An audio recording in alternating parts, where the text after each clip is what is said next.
నీళ్లున్నాయి, button ఒత్తితే పంపులు నడుస్తాయి, నీళ్లు ఎంఎండీలో పడతాయి, ఎల్ఎండీలో పడతాయి, మొత్తం సిస్టమ్ అంతా. అవసరమైతే ఎస్ఆర్ఎస్పీ కూడా తీసుకుపోవచ్చు, నీళ్లు వరద కాలువ నింపొచ్చు, ఎస్ఆర్ఎస్పీ నింపొచ్చు, సింగూరు, మల్లన్న సాగరు, మన నిజాం సాగరు మొత్తం 18 లక్షల ఎకరాలు స్థిరీకరించవచ్చు, 18 లక్షల ఎకరాలకు నీళ్లు ఇవ్వచ్చు. లేనిదల్లా రాజకీయ సంకల్పం, రాజకీయంగా కేసీఆర్ గారిని బదనాం చేయడం అనే ఒకే ఒక్క ఉద్దేశంతో ఈ పంపులు నడపడం లేదు.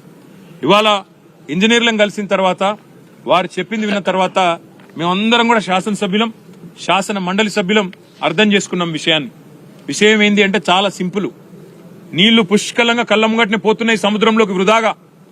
కానీ ప్రభుత్వం కేవలం రాజకీయ ప్రయోజనం కోసం మాత్రమే ఇవాళ ఆ నీళ్లు వృధాగా పోతుంటే కూడా కళ్ళప్పగించి చూస్తున్నది తప్ప వేరేదేమీ లేనేలేదు.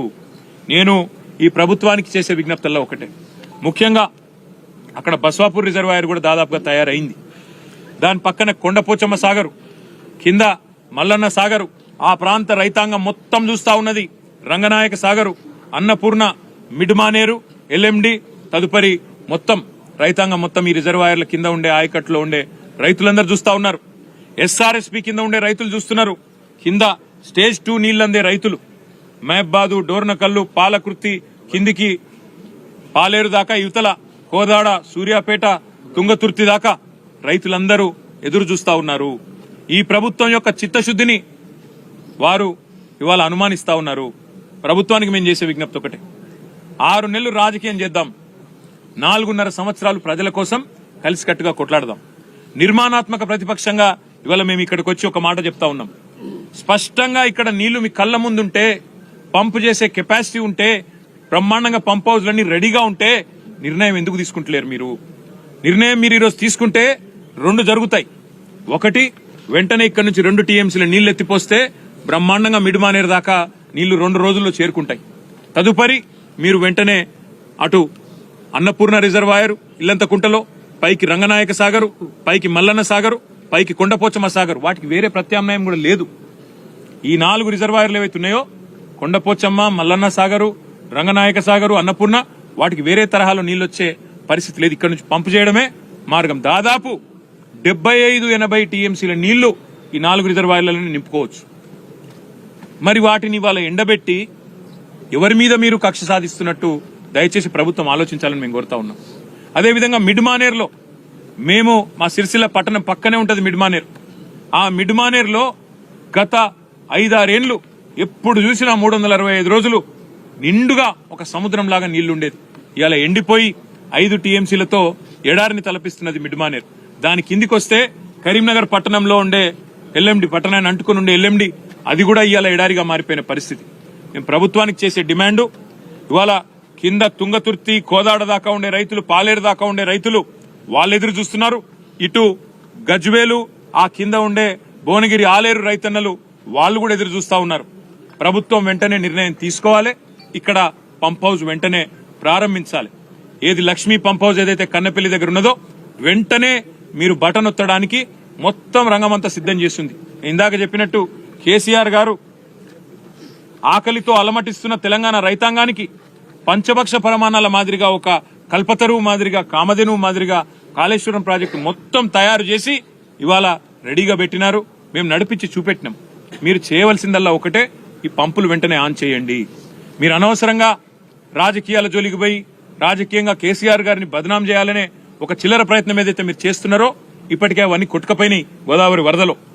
ఇవాళ మీరేమైతే అడ్డమైన మాటలు మాట్లాడినరో అవన్నీ తప్పుడు ప్రచారాలని చెప్పి ప్రజలకు అర్థమైపోయింది.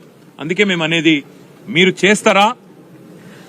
చేస్తారా పంప్ హౌజు చాలు చేస్తారా, చెయ్యరా తేల్చి చెప్పండి. మీకు అసెంబ్లీ సమావేశాలు ముగిసేదాకా ఈ ప్రభుత్వానికి మేము గడువు ఇస్తున్నాం. ఆగస్టు 2కు అసెంబ్లీ సమావేశాలు ముగుస్తా ఉన్నాయి.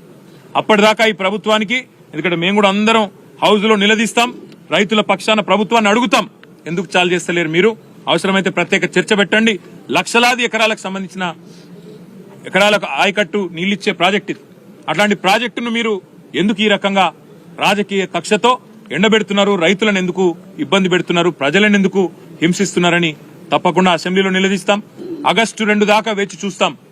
మీరు గనక ఆగస్టు 2 లోపల నిర్ణయం తీసుకుని పంపు లాంచ్ చేయకపోతే నీళ్లు ఎత్తిపోయడం ప్రారంభించకపోతే 50,000 మంది రైతులతో మేము మా కేసీఆర్ గారి నాయకత్వంలో మా పార్టీ నాయకత్వంలో మేమే వస్తాం, పంపులు మేమే ఆన్ చేస్తాం, రైతులకు ఎట్లా నీళ్లు ఇయ్యాలో చూపెడతామని చెప్పి కూడా మా పార్టీ తరఫున చెప్తా ఉన్నాం.